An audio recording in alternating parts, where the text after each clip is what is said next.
Hi everyone. So it's such an opportunity to have this conversation. So today we are going to be talking about, studying in Canada and answering some of the questions you have regarding admission, scholarship, visa application as much as we can. And I'm not going to be answering all of these questions alone. So I have a friend of mine who is currently, well, anyway, he will introduce himself. So we're going to have some conversation and then we get to answer all of the questions you have concerning studying in Canada. So without further ado, let's get to meet our special guest. So can you introduce yourself, please?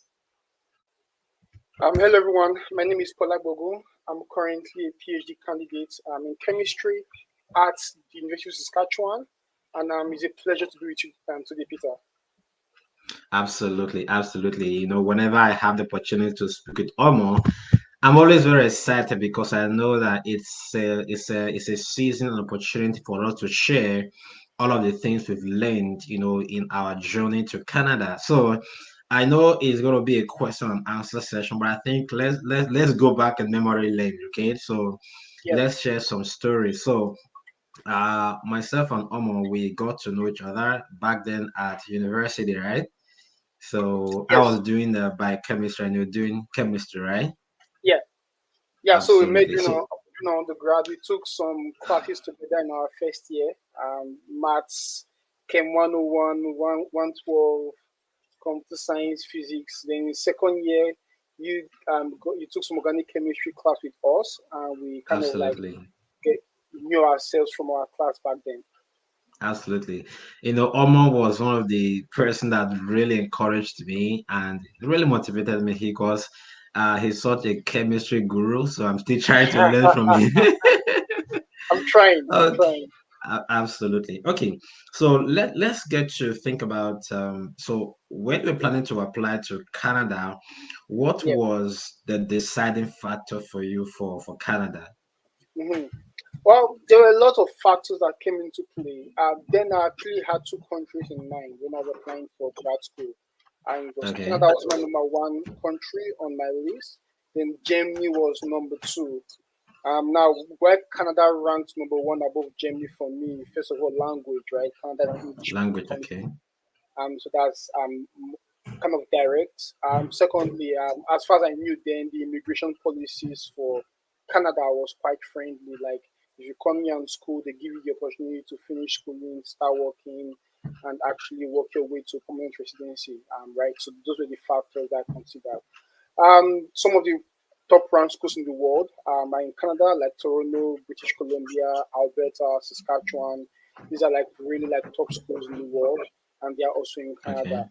So I Okay. did apply to some schools in Germany also. They are mainly focused on Canada, listing my factors I mentioned. I mainly focus on Canada when applying for my admission. That's excellent. So I also Yeah, had in the similar route, I was thinking about applying to US, thinking about applying. In fact, I applied to lots of schools in the UK and yeah, Germany and Switzerland, but at that time I didn't really know about Canada. And then you remember we had a conversation yeah, and he told me, oh, there is possibility of getting scholarship in Canada. yeah, I was like, oh, I was kind of asking you how it worked, right? So I remember yeah, you kind of gave me a breakdown of how it worked, right? So and yeah. then we just started, working towards it and pushing everything all together. So if anybody have any question, just drop the question, in the chat, and then we'll try to respond to the question as soon as possible. Do you Okay. have the stream open on your computer so you can see the Yes, yes, questions? yes. So Okay. I do have all the questions that people are asking. So you can drop your question at any time. So Yeah. when you decided it was Canada, what was the first thing that you have to do in terms of admission and other things?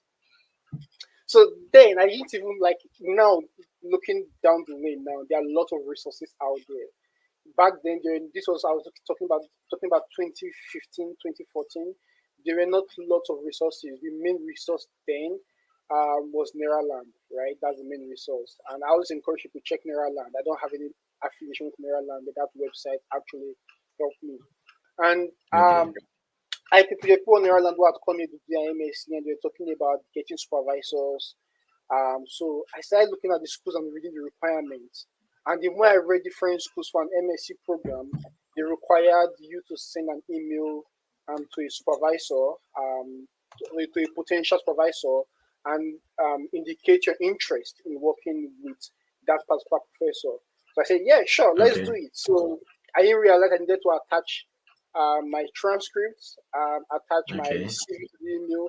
I just started sending emails. I didn't even have my transcript then because I just finished defending um, my bachelor's project.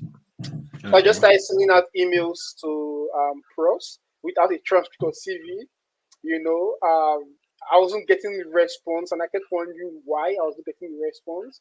Down the line, I realized there's certain things I needed to do properly to actually show that I'm serious to work with many of these professors. And those are the things, the strategies I changed when sending out emails, and we'll talk about today.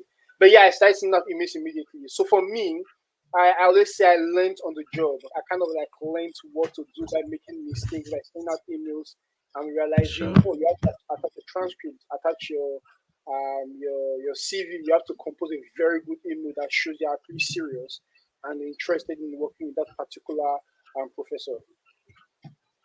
Absolutely, absolutely. I think that was one of the things that I really had to learn from you. Remember, I was coming to you and I was asking, Omo, how do you really compose an email, right? So, what are some Yeah, of the things that you need to put in an email? Like you said, when I started composing emails, I was basically just doing just sending things for my own self and just trying to, say a lot about myself without yeah, actually talking about it before. I'm not focused on my achievement. I had this, I yeah, had this, I had this award, I had this award, and all of yeah, these things. And at the end of the day, that didn't actually, well, it was part of it, but that wasn't the real end of the story, right? yeah, So let's quickly talk about, because I know a lot of people watching now, this is kind of a nightmare to a lot of people. What are some of the things that if you try to contact a professor of mine, for those that are watching, so if you apply for a scholarship, like a master's research, a lot of the schools they require you to get a supervisor before you apply. However, there are some research programs that, for example, at the University of Alberta in their chemistry, you don't have to get a supervisor before you apply. yeah, Okay, so you just apply, and then the admission committee will review all of the documents that you have, and then when you come, they can try to now, assign a professor to you. So before we get to answer some of the questions, what are some of the things, if you're trying to send emails to professor, what are some of the things that you should put in place? The first Uh, thing, that's actually a very good question. I get this question all the time, and it's good that we are actually discussing this. The first thing I tell people is get your unofficial transcripts. okay, Get your unofficial transcript, contact your department, and get your unofficial transcript. You need that when sending to the prof. If when you want to contact a prof, that's number one. Number two, develop or get a very good academic CV. Right? There are okay, many samples online, many resources online, and we can provide links later on in the chat absolutely, for resources. Those are the first two things. Get your unofficial transcript, unofficial because you're opening it and you're going to send a scanned copy, and then get your absolutely, CV. Now, once you have that, always the third thing is always check the admission requirements from the department website. Every okay, single department website has admission requirements, so you can see if one you meet the basic requirement, which is mostly I think 70% in the last 2 years of study or 75% that's in the right, last 2 years of yes, study, and two, if they require you to email the professor.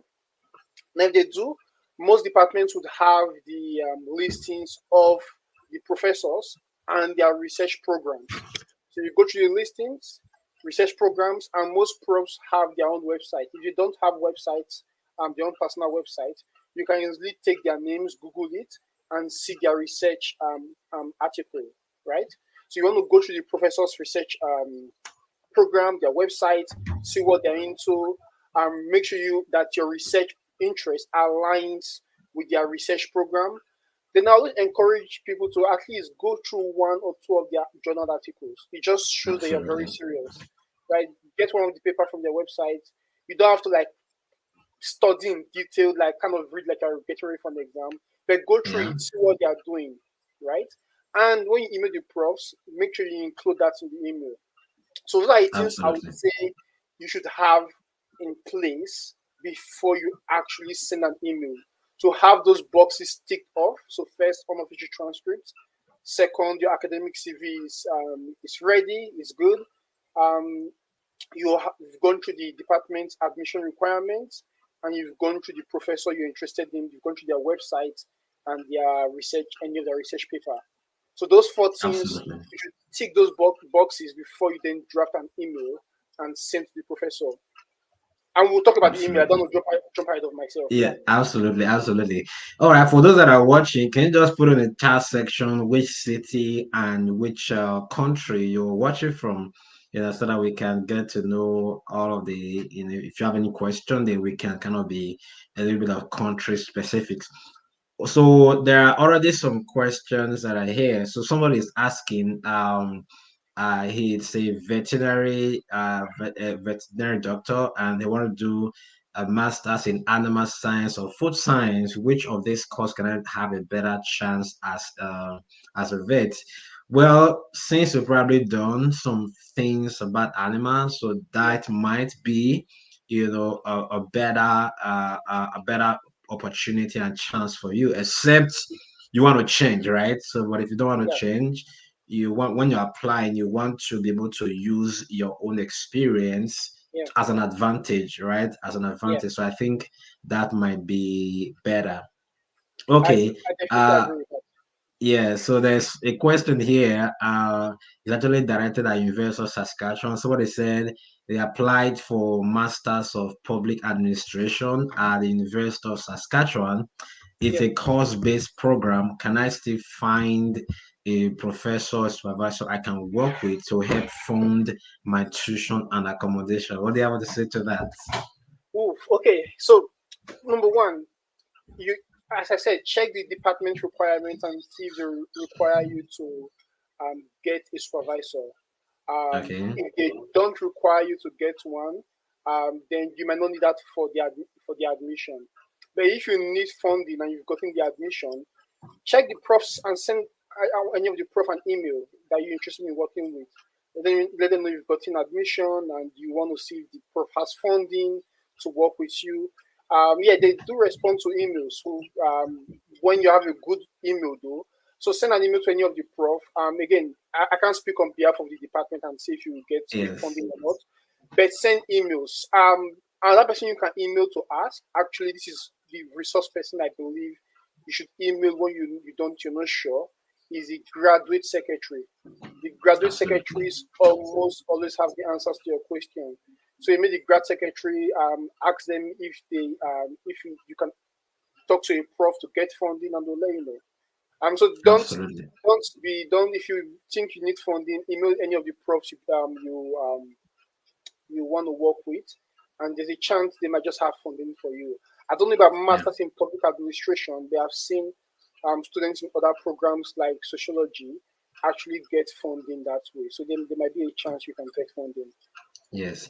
So it is always recommended, like Omar mentioned, check out the department. If it is a course-based program Yeah, and they say, well, you don't need a supervisor, and they might even say there is no no entrance funding. scholarship. Yeah, Yeah. So when you apply, the way people get funding is when you are now in the program, you can apply for some other specific and some other scholarship, because for in students there are a lot of scholarships that you can apply for. So yeah, if there is no scholarship, most of the time, if it is a course and you are not required to find a professor, there is really no point looking for a professor, right? Because yeah, most of them might not respond if you don't need them, right? yeah. Okay. Okay. So there's another question here. It says I want to know my chances of getting admission in masters for masters in Canada with my HND, which is possible, MSc or PG. Let me just quickly respond to this. So I was having a conversation with the graduate administration of my graduate admin, the one that almost mentioned of my department. We had a meeting. I'm part of the graduate committee in my department. We review, some entrance scholarships like that. So I specifically asked, there are students that have HND, Mm. and even though they have the institution, are there chances? She was like, well, because it is, even though the ND and HND is, it's not a one degree. Yeah. Okay, it is two degrees that are kind of combined together. So she said, well, they consider that as a diploma. Mm. Okay, so some people I've seen a lot of people that also did WES evaluation. WES is World Education Service. Okay, World Education Service is WES.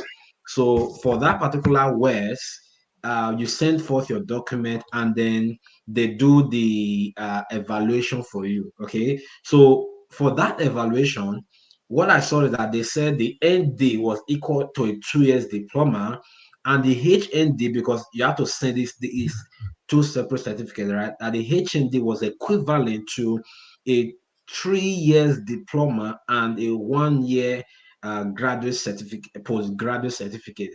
So because of that, it really becomes difficult for them to make that equivalent to a bachelor's degree. But I would Mm. still recommend you can reach out to the department. Yeah. They might just reach out to them and tell them, oh, I have HND, I'm planning to apply for masters. Do I meet the requirements? Okay. Yeah. And I've seen people in the US that have master's admission with HNDs, right? Yeah. So you may want to also check that route as well. If HN is master's doesn't work, then the next alternative would be to apply for the postgraduate diploma. But mind you, there are no scholarship opportunities available for postgraduate diploma. You may have to, pay tuition by Yourself. yourself. And I was Okay. just to add to that, some schools actually do also reevaluate transcripts. So you can reach out to the Yes. secretary and ask if they can evaluate your transcript and see if you meet the requirements to apply for a master's program. Some schools do that. They'll Absolutely. take your credits you've taken and they'll see if it's actually equivalent and if it meets the basic requirements to apply for a master's program. So that's something that you can do. Checking with the Absolutely. school to see if they can evaluate your transcript for you. Yes, absolutely, absolutely. Yeah, somebody from Nairobi is asking about post-baccalaureate diploma. How popular are they comparing to masters, and which one can be easy to grant a study permit? The truth of the matter is, whether college or university or masters or diploma or bachelor's, it really doesn't it really doesn't affect your visa. Okay, the most important thing is you play your cards well and your story. Hmm. Someone can have PhD with scholarship or master's scholarship. If they don't write their very good letter of explanation, their visa can still get denied. Okay, Yeah. so there is really no easy one. It is about what story are you going to tell. If you Yeah. already have a master's and you're applying for a diploma, it is I've seen people that have gotten visa. You need to apply for something that relates, and the story is Yeah. really, really very important. Okay. Somebody is asking any affordable college to study nursing. I'm from Nigeria. So let me quickly just touch on this. For nursing, there is a bachelor's in nursing. Then there is another one they call LPN. LPN is licensed practical nursing. Okay. So that is almost like kind of like a diploma in Yeah. nursing. Okay, so it is not very, very cheap anywhere, anytime. Nursing is quite expensive, but I've done a video about some affordable colleges.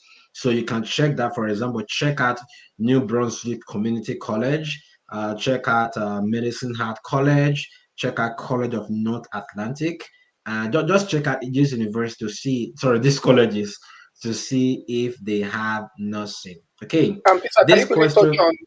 can you quickly touch on Sure. DLI when applying for colleges? Because this is Sure. something I've seen of recent with Yeah. kind of agents going to different countries and getting students to apply to schools that are not really like DLI. So can you touch on that? I think that's Yeah. really important for the Yeah, so for people. DLI basically designated learning institutions. Okay, Yeah, for designated learning institutions, basically mean these are the institutions that the Canadian government have actually given that approval, actual at least to be able to also take international students and award them degrees. Okay, yeah, so when you go online, just type in DLI Canada, search that, and then go to the province. For example, if you're applying to, let's say, Memorial University, or let's say Mohawk College is in Ontario. So when you go to DLI Canada, there search for Ontario Mohawk College, and then it's going to, you'll see if it's DLI or not. That is not even the most problem. Okay, the most problem is, are they eligible? Do they offer post graduation work permit eligible programs? Because I know a lot of people coming to Canada will want to stay after graduation. So make sure you check that even still that DLI, you will see postgraduate work permit eligible, yes or no. mhm, If it is no, there might be no point for you to apply if you want to stay. If you just yeah, want to study and go back, no problem. But if you want to study and study, so check DLI and then check if it is, if they offer postgraduate work permit eligible program, because there are some of these colleges that will be bombarding you once you just enter that website and start to apply. These their agents will start to bombard you and start to call you. It happens, right? yeah, So you have to kind of take notes of to make sure that you are not being haunted, right, by yeah, some of these colleges. Okay, so this question I'll just take to Omo. It yeah. says, I am Daniel. I am a pharmacist in Nigeria. I have a GPA of 3.62. What Okay. are my chances of getting scholarship for MSc in Canada? So by pharmacists, they mean licensed practicing pharmacists, I believe, Yes, I right? think so. Yeah. 3.62. So there are Yes, two things, many factors involved here. If you're looking at just GPA alone, usually the higher your GPA, the better your chances, right? So that's right. usually on a scale of 5.0, something from 3.8 and above is makes you more competitive, right? Generally, 2.1 is good for applying for master's program, but the higher your GPA, the better. Now, because you're a practicing pharmacist, you're working, you can leverage your experience when writing an SOP and when applying for master's program. You can leverage the experience you've had in the field and use that to kind of boost your profile and to apply for a master's program. So while it might not be so easy, there's a chance. I've seen people here and there with 3.6, 3.7 get a master's program in Canada. It's very competitive, but I think you have a chance with the GPA. You just need Absolutely. to write a good statement of purpose, stating your GPA and leveraging your experience you have as a practicing pharmacist. Absolutely. Thank you so much. That's true. A lot of schools will tell you 3.0 out of 4.0 because that's what they do here. If Yeah, you do the conversion, it's kind of close to 3.7, 3.8 out of yeah, 5.0, right? 5.0. Yeah, So I had this conversation because I tried to ask a lot of questions to my admin in the department. So I asked one of the professor, if a student is coming with like a 2.5 on the dot out of 5, the prof was like, well, I may not consider the student, except if the student have like maybe publications and yeah, all that, that would be at an advantage. So if you know that your GPA is not very high, one of the things you can do, try if you can publish your bachelor's thesis. It yeah, doesn't have to be a Nature 30 impact factor journal, right? yeah, Just try to publish it. They want to, most times they want to see that you are able to write, you yeah, understand the publishing process, and you yeah, understand a little bit about research. That's most important. So give that a try. If you can get a paper published, and then or you write a very, very strong SOP. yeah. And so I do that in my mentorship program for those that are not aware. So Mhm. I basically guide people on how to write a very, very strong SOP. So Yeah, I'm going to be leaving my number, my WhatsApp number on the chat. So you can definitely check that out and then reach out to me, and I'll try to help you as much as I can. Or you can also visit my website. It's I'm just going to put it in the chat section. So this is my website for anybody can contact me is gradnext.com. Definitely reach out to me or through my WhatsApp. I'll try to assist the best way that I can. Okay, there is another question from here. I'm looking for admission for my daughter to study nursing and civil engineering on fully funded scholarship. Any possibility? Well, to be Is that honest, undergrad? Is for that for undergrad program? Undergrad, right? that's the So thing, I'm not clear. So if it yeah, is a graduate program, masters, there is a chance to get funding. Although yeah, for nursing, I'm not quite sure if there are like a lot of research options available in nursing. I'm not quite yeah, sure about because the person I know here at the University of Alberta, she had to kind of pay tuition by herself, but she was able to get like a graduate assistantship position, which kind of helped her with some of the tuition.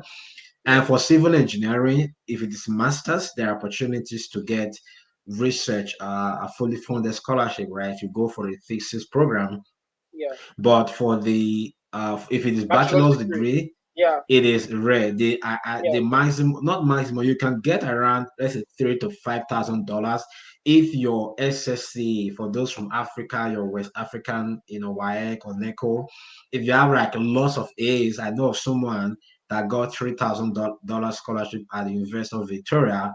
I think the person had probably like 5 to 6 A's in the WAEC, mm, right? So yeah, but fully funded is difficult, right? yeah. So I usually try to be honest. It's really difficult to get fully funded And for undergraduates.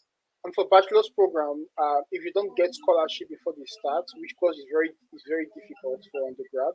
While they are here, they can look out for if they pay first, they can look out for scholarships here and there. But it is still very difficult because most of the Absolutely, scholarships for undergrads are mostly for domestic students and not international absolutely, students. Yeah, yeah.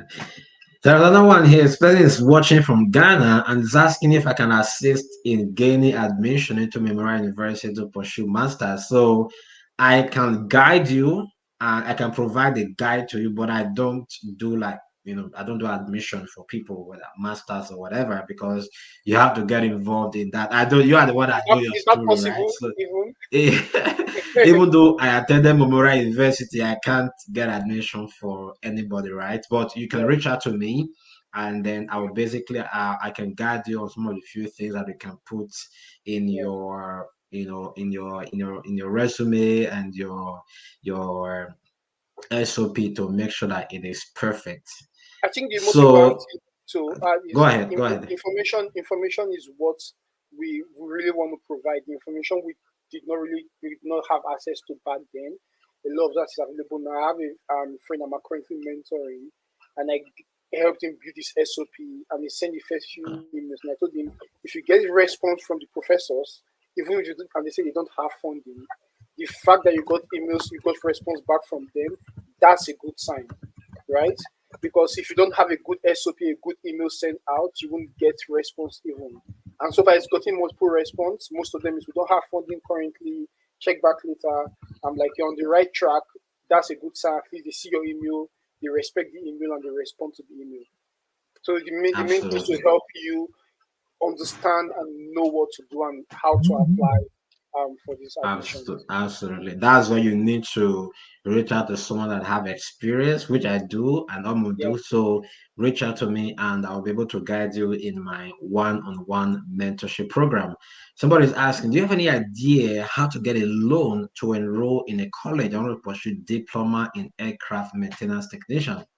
Well, so what I've I don't seen is that for this one. I is, don't know. is that I don't know how to get a loan, so maybe you can okay, try. okay. Yeah, So I know someone at the University of Alberta that got loan from Empower for his masters. So for Empower, there are specific universities that are under the radar of those loan agency. So when you apply to them, I think most of them they are the one that even pay the tuition directly to you. They don't give you the money. Okay, so for colleges, I haven't seen a lot of the colleges that are under some of these loan agency. So one of the things I can recommend is to check with your local bank. Okay, if you check with your local bank, they might say, "Oh, once you've gotten admission, we might be able to assist." Right? So you can check out with your local bank. But for those loan agency, I haven't seen anyone that actually is affiliated to colleges. Right? So I would say check with your local bank. Somebody asked a question. Also, which course can I apply for? Currently, I'm working as an insurance advisor, but I'm a graduate of food science and technology, and I'm watching from Nigeria, my beloved country. Abon, do you want to jump into that? So working as an insurance advisor, and they have a Yes, degree in food science and technology. absolutely. Yeah. I think that if you have a good CGPA, you can, and you want to go back to food science and technology, you can still go back and explain your reason for wanting to continue education based on what your background studies is in. So you can do that. In my opinion, this is my own opinion. I think it might be easy to explain that. If you want to completely change field, you can also do that, stating based on your current work experience. But Yeah. I would say for funding opportunities for master's program, it might be easier for a science-based program like food science than I don't know what program would be linked to insurance now. What kind of program would you apply for it? Like So for for insurance, I mean, is something. I mean, if you want to pursue that insurance advisor, so it depends on how many years you have been doing that. yeah, There are not really like direct courses related to yeah, insurance here because what a lot of people that go into insurance, so you just have to take like a 6 months training in yeah, insurance to get you know to get something. There are license, some yeah, people that, yeah, to get the license, right? So it's not yeah, really you have to go into that. If you want to go into business or MBA, that's perfect. You can go into MBA because yeah, under MBA there are insurance and accounting and finance and some other employment and some other things in there. So you can definitely check that out. But if you want, it depends on how many years you gap you. If you are graduated like 10 years ago, it might be yeah, difficult to get a to go for, master's now in food science, right? yeah, So, yeah, so my recommendation would be to either um, apply for something relating to that realm, like business and accounting and some other things.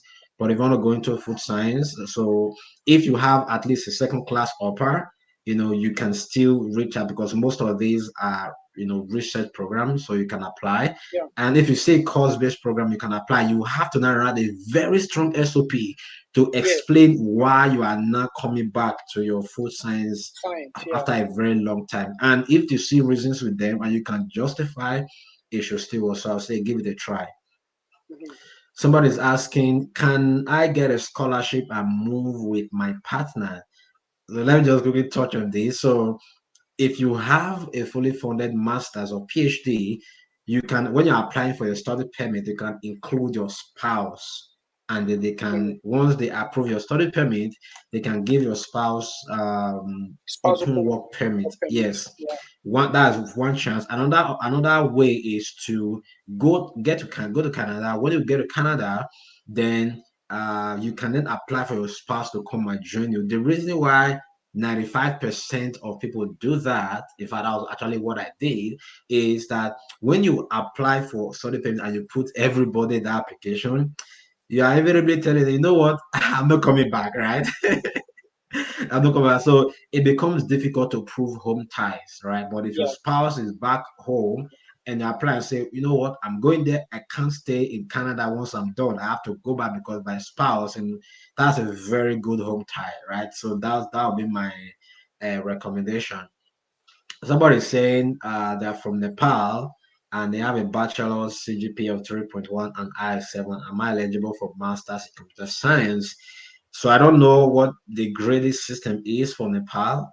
If it's 3.1 out of 5.0, it is going to be difficult. Actually, in fact, yeah, that's already less than second class. That's like lower, lower second class, lower, right? So it might be yeah. difficult to get a master's. But if it's 3.1 out of 4.0, there is possibility. So So there are a they, couple of I'm just checking universities. it. They use 4.0 scale. Oh, okay. That thank The you for that. So 4.0 skill, yeah. yeah, that's right. That's why I told you guys that almost a smart guy. You know, so you you already checked that, and yeah. So if it's 3.1 out of 4, there is a chance.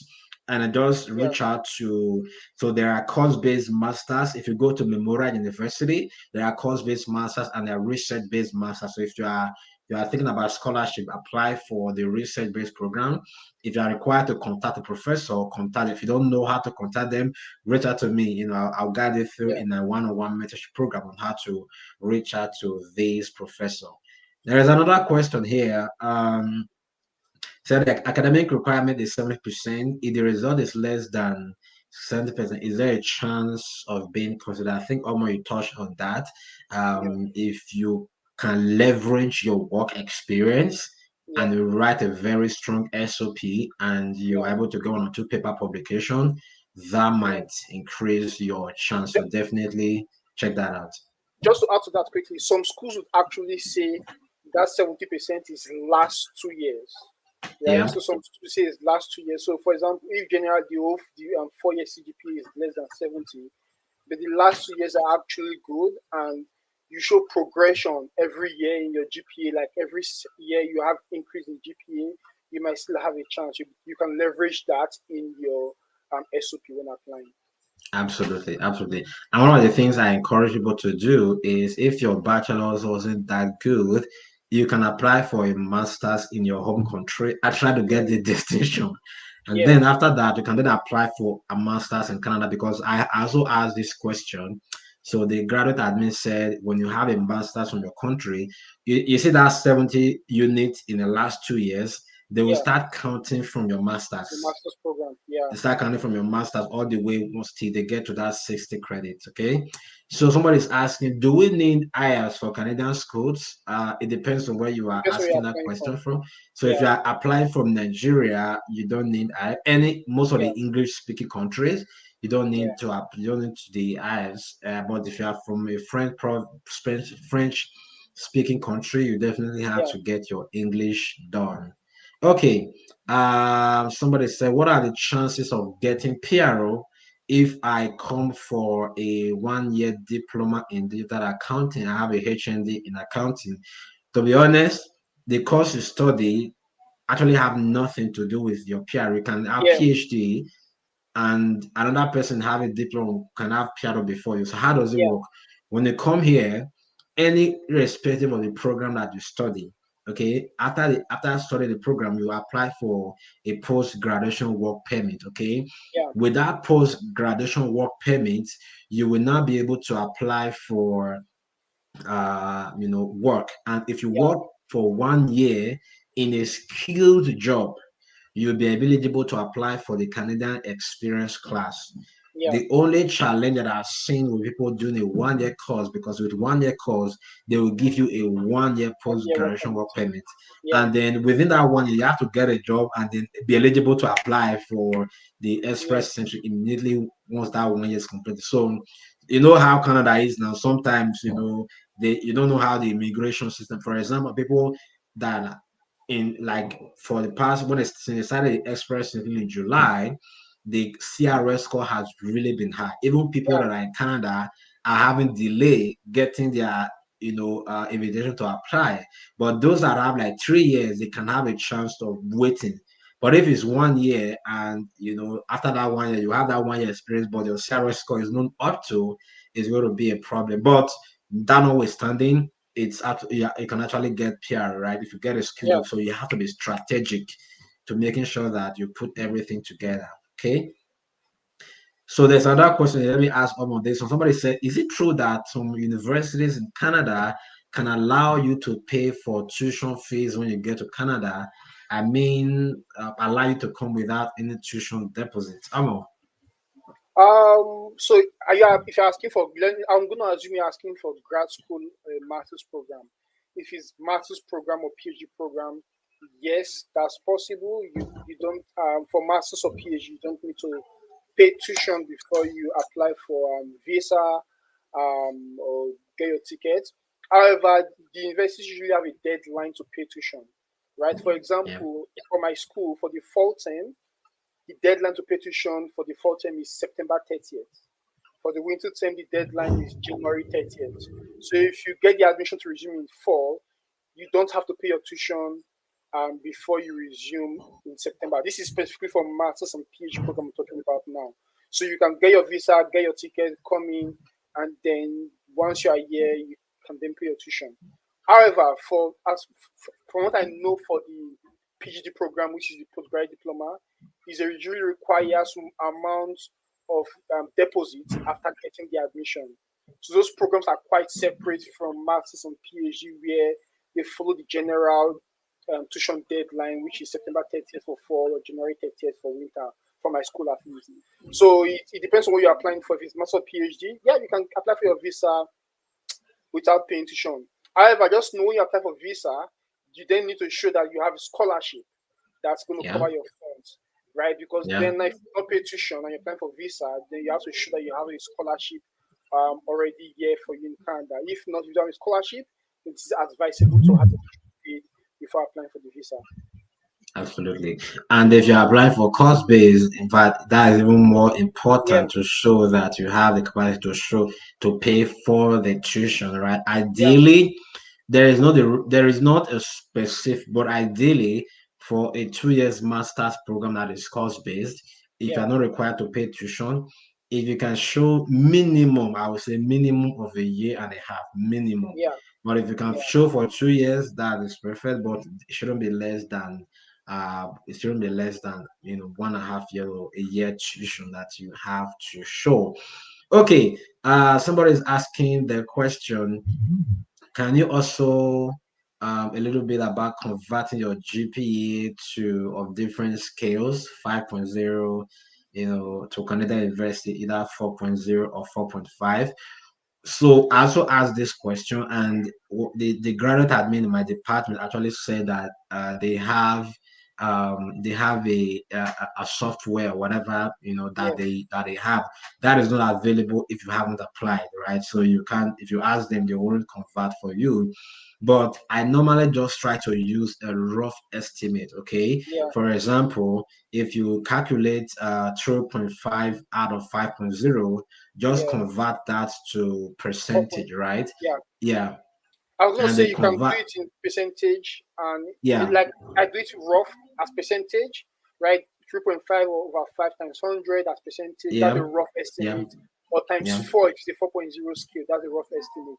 It's not exact, but it's gives you an close. idea of what it is. Yeah, it's close. Yeah, absolutely. Somebody asking, how do I know courses that are eligible for post? I think I've touched on this.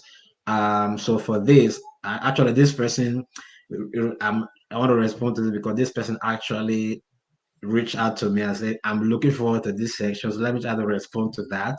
So when you go to just type in DLI on the Google, type in DLI Canada, and then it opens, and then check check the province that you want to apply to. If it is Memorial University, go to Newfoundland and then select Memorial University. They will show the DLI number, if it's a DLI or not.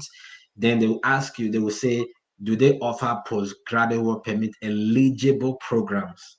Yes. So most of the big public universities in Canada, they are all DLI, and they offer post-graduation work permit. University of Saskatchewan, University of Manitoba, University of Toronto, University of Alberta, University of Calgary, University of Victoria, all of those ones, you don't need to worry about whether they are DLI. They are all DLI, and they all offer post-graduation work permit, except some of these private universities. I think there's a university called, I think, Canada West University or something, a private university. In that university, not all of the programs are eligible for post-graduation work permit. So if you go on the Canadian immigration website, you will see the programs that are eligible in that school. But for most of the public universities, they are eligible. And for colleges, you can also check by colleges. Most of the big colleges, Mohawk College, Seneca College, Humber College, Centennial College, they all offer postgraduate, Conestoga, they all offer postgraduate work permit eligible programs, right? Canadian career, I think Can College, yeah, Can College doesn't offer any postgraduate work permit because I've seen somebody apply and they've requested for the person to pay tuition and they're even stalking the person, right? That you pay, right?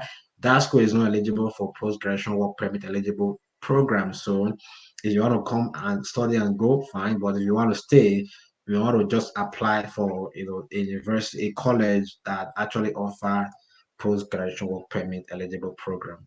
Okay, somebody says I have 2.9 in my third and final year GPA. Does uh would that be considered relatively as 3.0? Well, I'm 9, already I think 2 2.9 is 2.99. 2.9. Two, Yeah, oh, so it's 2.99 or 2.9? 2.99. Two, well, the way it's so is 2.99 is 2.99. Like I don't know if they really do they because they use it Approximately. they approximate they'll convert to a percentage eventually, right? They're going to be converted to a Yeah. percentage. But is that a scale of 5.0 or 4.0? If it is, let's just assume it is a 4.0. Let's assume that. If it's a 4.0, 2.99 and 3.0, the same kind of the same thing. Is there's really like no significant if you do it on a percentage, you'll probably be a very like slight difference of a point something difference in percentage. Right. Yeah, So I don't know if that the main thing is when they come out to percentage, do you fall, do you meet the requirement? That's the main thing. So absolutely. 2.99 out of 4, what would that be? Now I'm curious to Yeah. You are the mathematician. You do that. Okay. All right. Okay. While Amo is doing that, for those that so are at asking, 74 point, I see the percent 74.75%. Um, yeah, me, so that's I mean if you're that close and the program comes and see I'm not 75, I think you can make a case. You can email and make yeah, a case that for sure. so that is some you are close enough. So Yeah, but it depends, right? If you're applying for a course-based program where you don't have to get a supervisor and you're mm, competing against those that have yeah, 0.7, so if there are lots of people with higher GPA, sometimes yeah, even though you have 4.0 out of 5 yeah, and everybody applying, like 90% or 80% have 4.2, 4.5, 4.3, yeah, so you might still not get, so meeting the requirement is not a guarantee for admission. yeah, It that's depends true. on the cutoff that they Yeah, are using for that, because there was a someone that have I think 4.0. When the person reached out, they like, well, the competition was really hard. The lots of people that yeah, applied are more qualified for that position. So that's also like a determining factor. yeah. Somebody's asking how can they reach me privately. So I've just typed in my website is www.gradnext.com. So you can reach me through my website www.gradnext.com. And I'm also going to type in my WhatsApp number for anyone that wants to reach me privately and you require more help. I'm just going to type it and then the okay. Okay, please, if anybody, if you see any WhatsApp number different from the one that I posted now, please, that is not me. So my WhatsApp number, I just put it on the chat so you can reach out to me. Any other thing, that is not me. So don't let people scam you.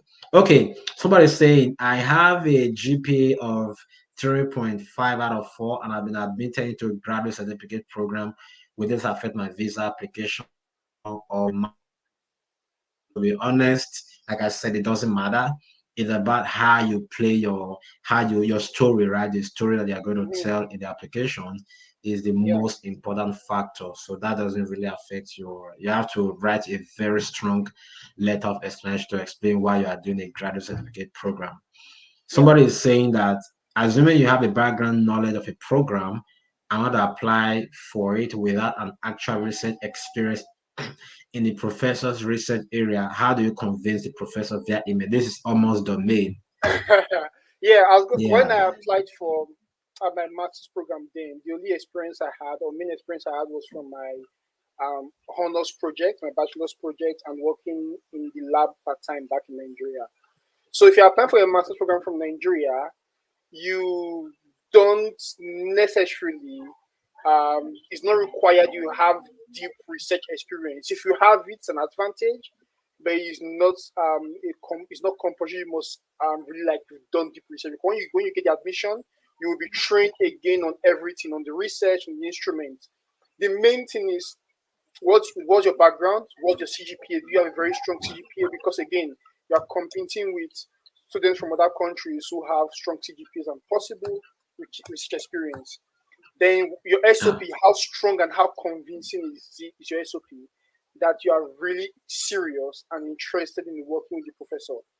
So many of us who came did not have like strong research. We've done some research, but not rigorous research like we do now in Canada. So we have yeah. to really design and write a strong SOP to show our seriousness in working with the professor. And we had good CGPAs. That was an added advantage for us also when applying.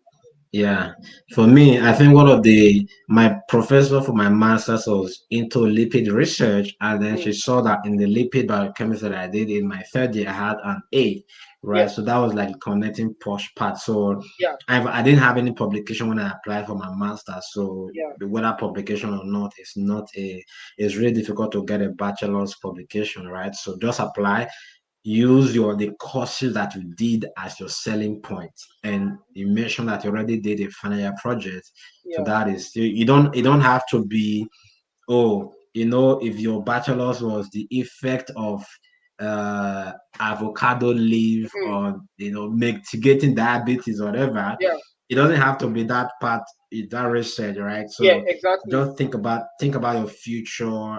For Yeah, example, for my PhD, I'm doing like oncology now, and I yeah, haven't even done any oncology related thing before, right? So, yeah, but I can learn, right? I have yeah, some other backgrounds in some other parts, right? So yeah. you don't have to be an expert before you apply. For, for There me, is I another leverage question. my seminar. My seminar was on radiochemistry, and my current PhD research is on radiochemistry. So I leverage that. So there are a lot of things you can leverage, right? Just go into your CV, look into your experience. It might maybe you've worked in the lab outside the university or during your internship. What did you do during your internship, right? Those are things you can leverage when applying when writing an SOP for your Absolutely. admission. Yeah, Absolutely. Great, great. So what is it? Are there universities that allow tuition fee payment in installment and cheap tuition fees? Well, check out Memorial University. They have a very good payment plan. yeah, Even though non-installment, but they have a very good payment plan. So check out Memorial University. Somebody say, can one use a postgraduate diploma in Nigeria to apply for masters in Canada? Well, it depends. If they you already already have a have bachelor's. Yeah, bachelor's and PGD, yeah, if your bachelor's was still good, you can definitely use that to apply as well. But the most important requirement is having a bachelor's equivalent. Okay, so yeah. kind of think about that. Somebody's saying, what is the difference between a postgraduate diploma and a graduate certificate? Well, there is not a lot of difference, okay? Not a lot of difference, but for postgraduate certificate, graduate certificate is more or less like kind of a professional certificate. Let me Mm, use that language, okay? A professional certificate, okay? While postgraduate diploma is kind of a bit closer to a master's, right? So mhm. if you want to apply for a master's in the future, the postgraduate diploma can be an edge. In terms of whether two can apply or not, do you know that there are some universities, even the PGD in some universities, the competition is almost as high as a master's. I actually didn't Okay, know that. so That's yeah, interesting. yeah, the competition are as high as master because lots of people are applying to it. So, Yeah, but with two, give that a try to your diploma. If you have work experience in that area, that's going to be an advantage to you. But if yeah, not, if you want an easy option for colleges, you can actually apply for a college. It's much easier to get admission in the college compared to university. So I say, in case the masters did not work out and I get PhD, after getting admitted for PGD with my with my HN, can I use the PGD to get admission into masters? Well, that is contextual, okay? It's going to now be the department that will decide that. Yeah. Because if you check their website, they won't see anything specific to that. They can treat things on a case by case basis. Okay, I'm on that one here. We kind of running out of time, so let's try to just touch on them gradually, little by little. So it said I have a bachelor's in pharmacy from China with 2.23 CGPA with 75% average. Can I be considered for masters in Canada and some universities with high acceptance rates? So I don't know what your scale is, the I think the person 2.23 said, GP, well, 2.2, oh, 2.23. 2.2. I thought it was out of 3. The person said, oh, 2.23. Okay.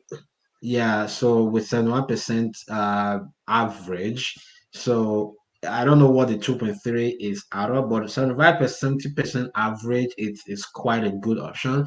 So I'll say focus on schools that accept 70%, okay, 70% average as compared to those that offer 75%. So focus on those lesser one, and then focus on, don't be pursuing University of Toronto or those big schools, right? So check out for those other universities that are kind of less competitive. Somebody is saying, can we access application waiver for University of Saskatchewan and Manitoba? Omo, when you applied, did you Yeah. get waiver? I did not get waiver when I applied. I paid my application fee, so I don't know if that's possible. But again, I reach out to the graduate secretary and find out. But when I applied, there was no waiver for me. I paid my application fee. Absolutely. So So there are yeah, usually um in terms of waiver, it's really difficult to get application fee. I've done videos on that. People have asked me question. So my recommendation would be um, be prepared to pay application fee, right? For most of those public universities. If you want to get to the university fee waiver, there are more in the US as compared to yeah, Canada. Somebody say, yeah, is it safe to apply through an agent? If the agent is legit and they know what they are doing, it's fine. But for master's research, an agent cannot look for supervisor for you, right? yeah, So that's the thing. So if you are planning to yeah, get a scholarship, you have to be able to apply yourself because an agent will not be able to apply for you. yeah. Somebody is saying, says, do you apply to university and later apply for the scholarship or vice versa? What do you have to say Um, about that? so it works in various ways. And the first way is when you so that's master's program, right? Yes, yes, yes. When if it's master's research, when you get the admission, usually the department will send you an accompanying scholarship letter or a funding letter if they're giving you a scholarship, right? Then that is you Mm, getting scholarship as you get the admission. When you also resume, there are also other scholarship opportunities that come up that you can actually apply for during the program. So it can work both ways. So if you are they can give you a scholarship letter to accompany your admission letter, which you use to apply for your visa. And when you get it, you can also apply for other scholarships. But this varies, depends on the department. Some departments are different, but most times, if they are offering you a scholarship at the beginning, they will send you a letter indicating how much they are giving to you for the period of the program. And when you start your program, you can also apply for more scholarships. absolutely. So a lot of the scholarships are usually, you don't just apply, separately for most of these scholarships. So Yeah, you may have to get the scholarship along with the admission, but it depends, right? Depends. So for entrance scholarship, so you have to apply. For admission is the most important thing. Okay, for undergraduates, if you're asking about undergraduates for scholarship, most of the scholarship for undergraduate they are all follow come. Let me use that language. So basically, when you apply for admission, your scholarship will, if they want to give you the scholarship, will come with the admission, right? Then in other cases, if you want to now apply for other scholarship now in the program, you can definitely do that. Okay. Somebody says, I intend to apply for Mira University for master's sociology thesis. It requires to contact the professor before I apply, is it possible to provide us a sample letter for that?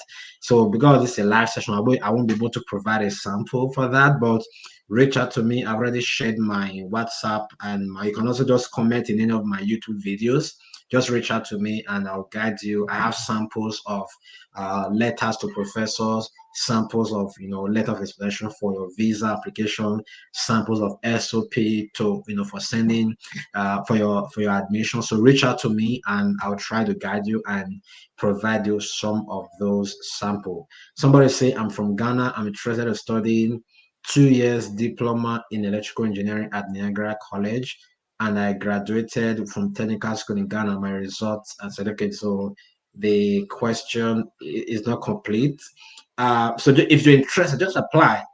Go through the requirements, and there is going to be admission requirement, and apply now. Just apply if you meet the requirements. Somebody is saying, I have degree in business admin and I intend to study MBA with full scholarship. And any insight on that? Oof.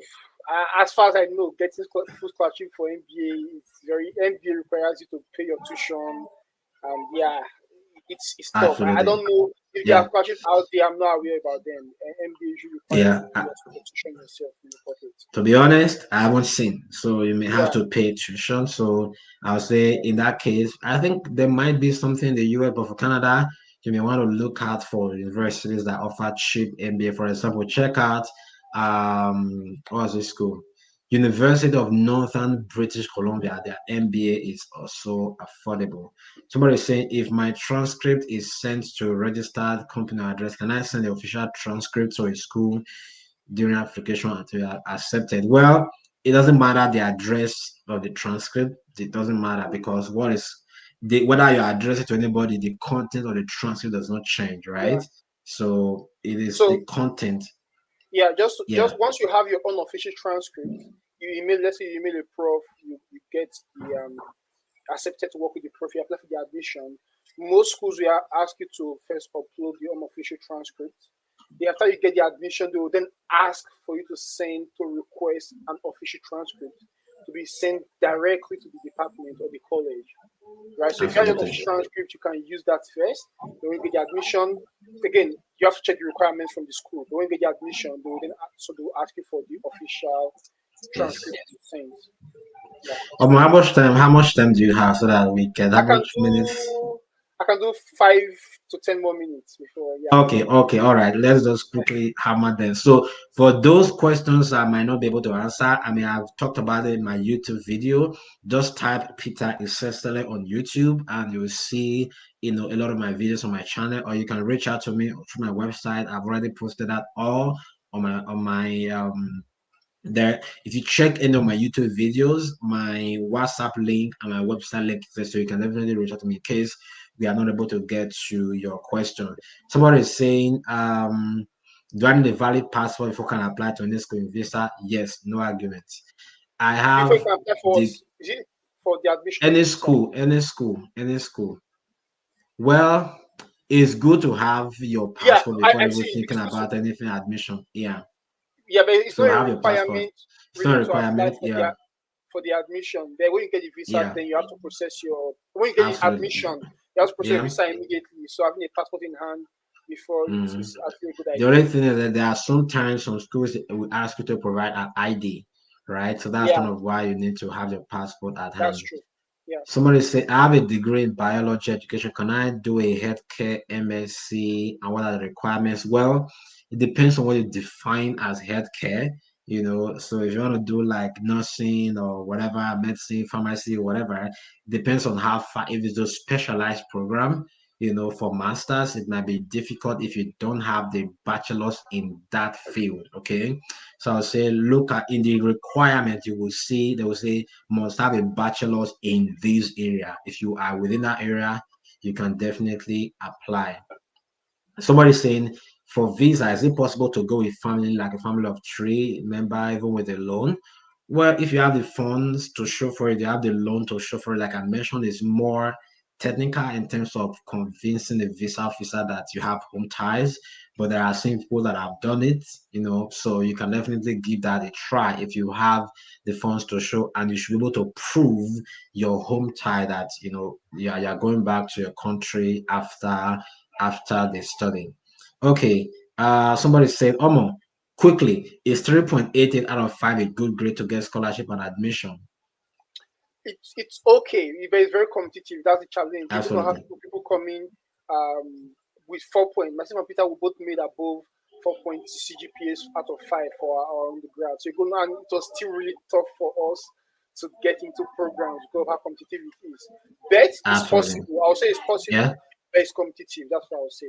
I know someone that one of my clients actually got fully funded scholarship with 3.7 Hmm. at Lakehead University, and the Yeah, person's visa has been approved. I think he's coming to that's really good. Canada next week or thereabouts. So don't, if you have that kind of GPA, don't really look out for those like big schools like that. Hmm. So you can definitely check out some other. Somebody Yeah, says they have a degree in sociology, 2015. They are working in a financial institution. They have interest in Alberta, Saskatchewan in terms of MSc sociology. Well, 2005 is just like 7 years ago. So if you want to go back to MSc sociology, then you have to write a very strong SOP while you are kind of transitioning now, and yeah, you have to be able to convince them that you still have the education, you are still in the mood, right? Because sometimes they look at that study gap. So I would say give that a try. But if you yeah, want to give yourself a better edge, since you'll be working in a financial institution for long, man, better to apply for something in like MBA or something like that. You can definitely give that a try. Somebody says, I go for the 2K scholarship. I still refuse my application for financial reasons. Well, I can't really comment much on that. I don't know why they still mention financial reasons, and I don't know how you presented the scholarship, how you made it clear. You have to make it clear during your application. If not, they might yeah. not understand what you mean. Okay, That so person can look you can, into. Sorry, go on. Finish what you're saying. yeah, you reach out to me. I need to look through your profile and see kind Yeah, of what you applied, and I'll be able to advise. Just reach out to me. Somebody says, is it already too late to apply for October 2023 intake? No. no, For it's not. September, a lot of the deadline is in December, January, and February are most of the deadlines, so there is still a chance. Yeah, Investor of Uniped, is it good for graduate student? Yes, no yeah, question about that. it's good. Yeah. Here in the States, how can I reach you privately? Okay, I already mentioned my WhatsApp and my website. You can reach me on that. MBA, somebody says I have MBA in marketing from UK. Can I apply for another MBA or master's? Yes, you can definitely do that. Just have to be reasonable while you are applying for another one. Your SOP have to really be strong. Senior high student, can you get scholarship? For high school, you can get a past scholarship if your high school was really like A's and B's. You can get like maybe $3,000 to $5,000 scholarship. Okay. Somebody is saying, my sponsor is from the US. Does that affect my visa application? A lot of people have been gotten visa, Yeah, even though their sponsor is in the US. You just have to yeah, present yeah. the right Country documents. document. Yeah, Yeah, somebody is saying Ethiopia will be in accounting 2012, marketing 2018, accounting in 2021 with 10 years work experience. Can I apply for a scholarship? Well, for those area in Canada, or those accounting and marketing, there are not a lot of scholarship. But if you're thinking about scholarship, check out masters in accounting. There might be mm, some scholarships because there are some research program in accounting, but for sorry, economics. okay. Um, Yeah, Okay, so just 2 more minutes almost. Is that okay? yeah. That's Two what. Yeah, minutes? yeah. 2 minutes, please. Okay, 2 minutes. Yeah, All right, 2 minutes. Okay, somebody is saying equivalent of the most recent attempted 60 credit of undergraduates. What do you mean? So when you do a course, they will calculate a credit. Let's say mm, 30 unit course or 4 credit, right? So they calculate it till it gets to 60. Then they yeah, will calculate your GPA with that. That's basically what I mean. Someone has a GPA of 4.5. What are the chances of getting scholarship? With 4.5 out of BSc, 5.0. really That's big good. chance. Reach out to me. Reach That's out to good. me. Reach out to me. Yeah, Yes, you are my. Reach out to me. I'll definitely guide you on how to do that. Is it able to? Am I able to secure scholarship and go with my family and proof of fund? Yeah, if you have proof of funds for them, it's okay, but it's a bit challenging to defend. That you're going to return back to your country. Okay, somebody say I have a degree in chemistry and I work in a financial institution for long. Will I be able to, what was the question? Will I be able to study data analytics? Yeah, financial finance and data yeah, analytics, they are all in the same category, but just that there are not a lot of scholarship in that yeah, regard. So you may have to pay for that. Last two questions, somewhat quickly. yeah, Can for a sure. GPA of 3.57 out of 5 on a work experience work? Yeah, it can work. Yeah, I It see a can person work, but has publications. Uh, okay. with work If experience and publications still true. Yeah.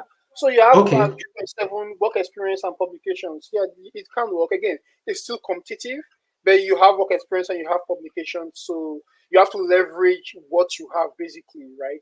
You have that work okay, experience and publications. Make sure you leverage those strengths when absolutely. contacting professors and applying for your admission. So it's possible. Absolutely. Absolutely. Yeah. The last one, somebody is saying, I have a master's in indigenous studies. Having a master's in indigenous studies is a good idea in Canada. Well, it depends on you, depends on your plan for that course. So if you Mm. have a plan personally, it's okay. But you can reach out to me, you can definitely check and see how that works. Last Yeah, one. Thank you. generally, indigenous studies is a good program for in Canada. Yeah, But again, yeah, how does that help you going forward? How does that fit into your absolutely. long term career goals? Absolutely. You have to really like show that becomes what you have to show. Yeah, Yeah. Then last somebody said, how long should your passport be before applying? I would say you should have a minimum of at least 6 months minimum validity really, because you yeah, don't want to get to Canada and then you are trying to apply for passport and then your study permit in the first 1 year is really stressful. yeah, So make sure you have a valid passport. Okay, I'm just going to, I think that's all. I think we did a good job. We're able to yeah. answer We all of covered the questions. lots of questions. Yeah, So so I just wrote my website again, www.gradnext.com, and yeah. then my WhatsApp number as well. So I'm just going to write it. Please, if you have any specific question that I haven't answered in this particular conversation, do well to just comment on any of my video, or there is a WhatsApp link and also my website in any of my video. Reach out to me and I will definitely try to help you out. I've also written out on my WhatsApp. Try to reach out to me. So one quick thing from Omo, if you have any advice for anybody following and are planning to apply for Canada in 2023, what would be your two advice that you give to some I'll, people? I'll say one, start early. Two, don't give up. Why I say don't give up is everyone's profile and everyone's story is different. So you may have a colleague who started way after you and maybe they get admission and visa after you. It does not mean you're not going to get it. You just have a different profile and a different process for them. You have to understand your profile, leverage your strengths, try to leverage your strengths, and just keep going. Don't give up. It's a long journey, Absolutely. but eventually, if you leverage your strengths and keep going, hopefully, and I believe strongly, it's going to fall for you. You're going to get it. Thank you so much. Yeah. Thank you. I almost gave up, but Almo kept encouraging me and telling me, Peter, you can do it. Don't give up. I just pushed him. Almo will always say, just one more email, just one more email can get it done, right? I didn't give up, and finally, yeah, I'm actually here. So I thank God for that. So, Almo, thank you so very much for this time. I know you are super busy with research and thesis, so but thank you for sparing out this time to have this conversation with me. And for any of the questions that I haven't been able to answer, please reach out to me on WhatsApp or my website, or comment in any of my video. Just watch. I do lots of video. I have tons that are coming out, and then reach out to me. I'll definitely be able to help you. So that's going to be the end for those that are watching after the replay and if you made it to this far. And for those that are watching, if you haven't subscribed to my YouTube channel, you are missing out a lot. Please go to my website, click on the subscribe button, and then whenever you watch any of my videos, please do it to hit that like. It will help my video to reach out to more people. So once again, thank you everybody for joining this live stream. Omo, thank you so much. I really appreciate it. So we'll see Thanks, Peter. you Always a next time. pleasure. All Yeah. right, thank you. Yeah.